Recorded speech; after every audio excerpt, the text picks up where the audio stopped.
Splitgate 2 has been out for just over a month now and is currently sitting at mixed reviews on Steam, so I went into it with low expectations. And for a while, I was kind of hating on the game as well. But the more and more I played the arena mode, the more it started to click with me. I think the problem with Splitgate 2 right now is that it kind of makes somewhat of a bad first impression. And I'm not talking about whatever the CEO said about the Battle Royale mode. Wow, CEOs are out of touch? What a surprise! News at 11.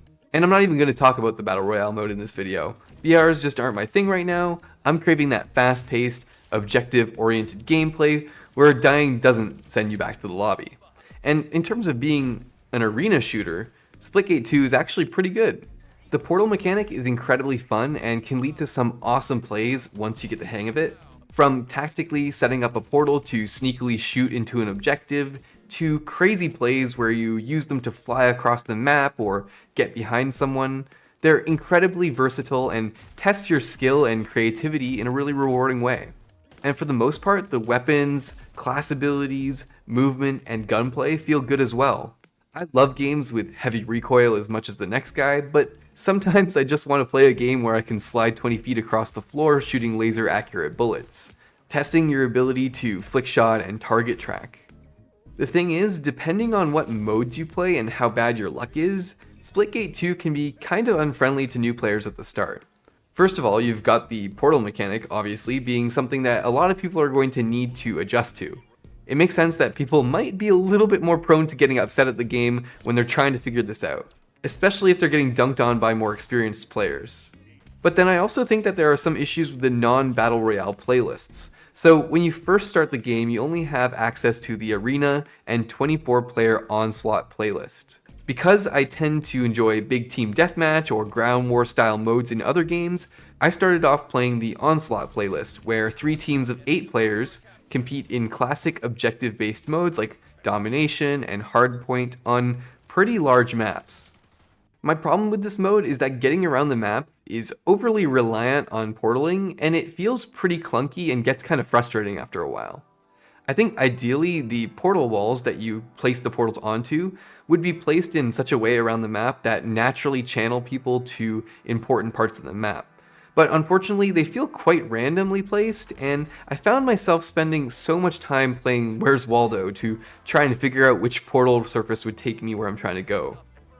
I'm sure that there are optimal or meta portal routes for travel, but as a newer player, I don't know these, and so I found it pretty disorienting and tiresome after a while. And it doesn't help that the maps tend to be pretty visually uniform with only a few notable landmarks, which makes it even harder to tell where you are. Like, I've played each of these maps probably a dozen times now, and I still struggle to create a mental map of them in my head, so it's really hard to intuitively react to what's happening in game.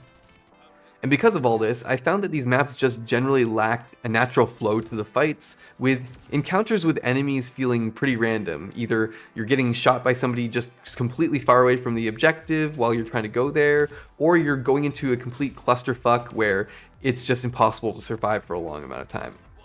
And there are quite a few objectives located in really open areas where it's just a death trap to go out and capture the point because of how accurate the basic rifles are at range. Also, despite the fact that I really appreciate them being brave enough to switch things up from the traditional formula of 2 teams facing off against each other, it makes those unbalanced rounds where your team can't claim any ground even more unfun because you're just constantly dying and having to run back to the action while the other 2 teams are locking you out. There are also a lot of spawn points that are too far from the center of the map, and so sometimes it takes way too long to get back into the center of the fight, even with portaling. I don't know what the solution is here besides maybe better maps or changing the current ones, but I think it would be nice if they tried adding a 2-team 12 versus 12 player mode on these maps. It would be interesting to see how much of the problems with flow are caused by the 3-team structure and how that affects the spawn points and how players move around the map. Now, the 4 versus 4 player arena playlist is actually what turned me around to this game in the last few days, but at first I also had some bad luck with the maps and didn't like it. A couple of them, like Grid, are way too small and downright claustrophobic, especially considering the speed of the game. But in general, I think the smaller maps work better because you aren't nearly as reliant on portaling to simply move around the map. You can get around pretty fast just through walking and sliding and other movement tech. And this decreased focus on using the portals for movement let me focus on using my portals to get an edge in combat or positioning. I think this is better because being good at portaling still gives you an edge, but people who are strong in other aspects of the game have a little bit more room to shine and can focus on playing to their strengths with the portals. And I think people using their portals just a little bit less and also not traveling crazy distances with them also just helps the game flow in a way that's a lot easier to keep track of.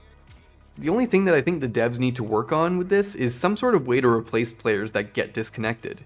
The game does have bots, but they just can't make up for a lost player, and that has a big impact when you only have 4 people on your team. And for some reason, people leaving or disconnecting is really common in this game. Probably happens in about half of the games I play.